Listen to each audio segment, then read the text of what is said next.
All right, so here's a lesson for notes 2-5 slope. So in this first part, you're going to use Desmos to graph each linear function. Then we're going to classify each function as increasing, decreasing, or constant. So I'm not going to show the graphing here, but I am going to put them in their appropriate columns so we can see the different ones. So the first one, f of x equals 1/2 x plus 5. That is an increasing function. F of x equals 2 is constant. F of x equals negative x minus 2, that's decreasing.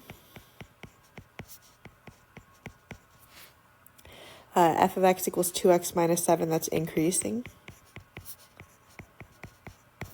F of x equals negative 3x plus 7, that's going to be a decreasing function. F of x equals negative 3, that's constant. F of x equals x, that's going to be increasing. And then we have f of x equals negative 2/3 x plus 2. That's going to be decreasing.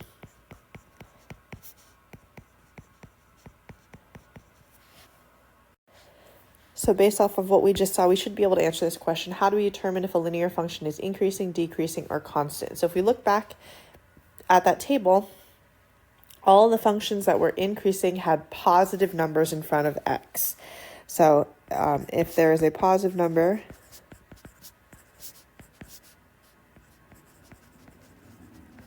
in front of x,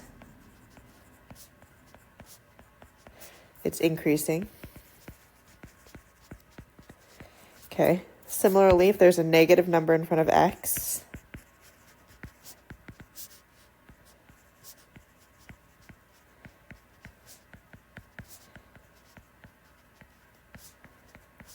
it's decreasing.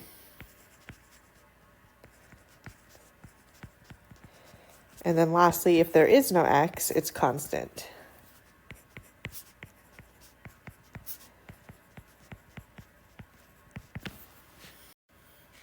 All right, so here's slope-intercept form. We know that this is the form of a linear function. F of x equals mx plus b. You can also write it as y equals mx plus b.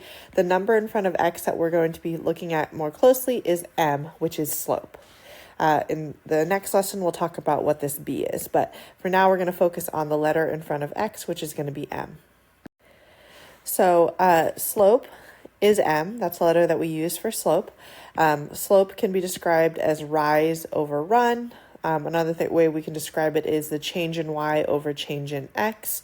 Or we can calculate it by doing y2 minus y1 over x2 minus x1 if we have 2 points. So since we've been looking at arithmetic sequences, we've noticed that our the number in front of x happens to be our common difference, which in this case is our slope. So those are related in some way. Okay, so for these sets of problems, we're going to identify the slope and state whether it's increasing, decreasing, or constant, and explain how we know. So remember, we use the letter m for slope. So it's going to be the letter in front of the number in front of x. So in this case, the slope is going to be 1/3, and that's going to be increasing because it's positive.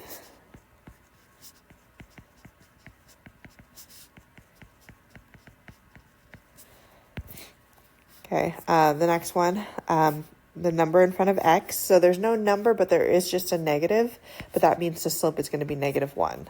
So that's going to be decreasing. The slope is negative.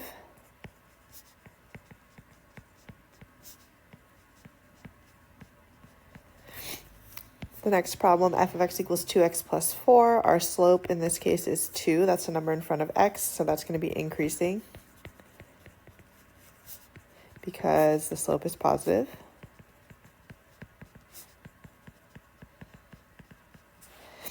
Okay, and then the last one, in this case, slope is a number in front of x, and there is no x. So that means our slope is actually going to be 0. So that's going to be a constant because there's no x term.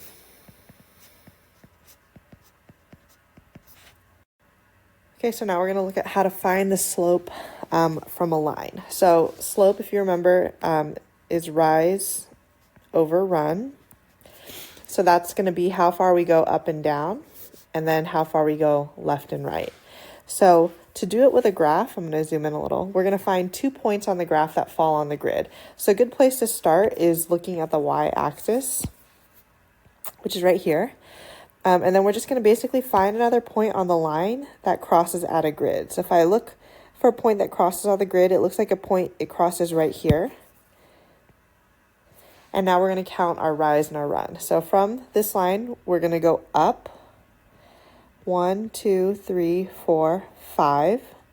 So we went up 5, so that's positive. And now we're going to go right 2. That's also positive. So my slope is going to be 5 over 2. Okay, looking at number 2. In this case, we know that this is a constant function, and when our function is constant, we know that our slope is 0. But if we think of it a rise over run, we can think we don't rise at all, and basically we run forever, so that would just be 0 divided by infinity, and if you cut 0 into infinite pieces, it's just 0, so that's why our slope is 0. All right, look at number 3. So again, I'm going to find the point on the grid where it crosses the y-axis, which looks to be right here. And then I'm just going to follow that line until it crosses the grid again, which it looks to be down here. Okay, so in this case, from one point to the other, it looks like we have to go down. So we go down 1, 2, 3, 4, 5, 6, 7, 8. So since we went down, it's -8. And then we go to the right one, that's +1. So my slope is going to be -8 over 1, or we could just write it as -8. All right, now I have my last one here, starting with, again, a good place to start is your y-axis, and then we're looking to see following along the line until we cross a point on the grid. So it looks like we cross right here. So here we go down 3, and we go to the right 2. So my slope, since we went down, is going to be -3, +2. So -3 over 2. All right, lastly, here's a couple challenge problems. So finding the slope between 2 points. Remember, the other way that we can find slope is do y2 minus y1 over x2 minus x1. So we can go ahead and do that if we label our points x1, y1, x2, y2. And then we can just plug it into our formula. So y2 minus y1, that's going to be 1 minus 5. And then x2 minus x1, 6 minus -3. Oops. Well, 1 minus 5 is -4. 6 minus -3. So 6 minus a negative, that changes to a positive. So 6 plus 3 is 9. So my slope is going to be -4 over 9. All right, now we can do this again, but I'm just going to show a different way. Really, when we're saying we also describe slope as change in y over change in x. To do that, to find the change, what we can do is we can stack and count our points. So -8 over -2, or -8, -2, and then 4, -1. The change in y is going to be the distance between these 2 points. So to go from -2 to -1, we have to add 1. So that's going to be our rise. And then to go from -8 to 4, that's going to be our run, we have to add 12. So my slope is going to be rise over run, it's going to be 1 over 12. All right, so here's a couple problems from the homework. So it says for each representation, determine the slope, state whether it's increasing, decreasing, or constant, and explain how you know. All right, so starting with number 1, so slope is going to be the number in front of x, so our slope is 1/3. And since that's positive, we know it's increasing.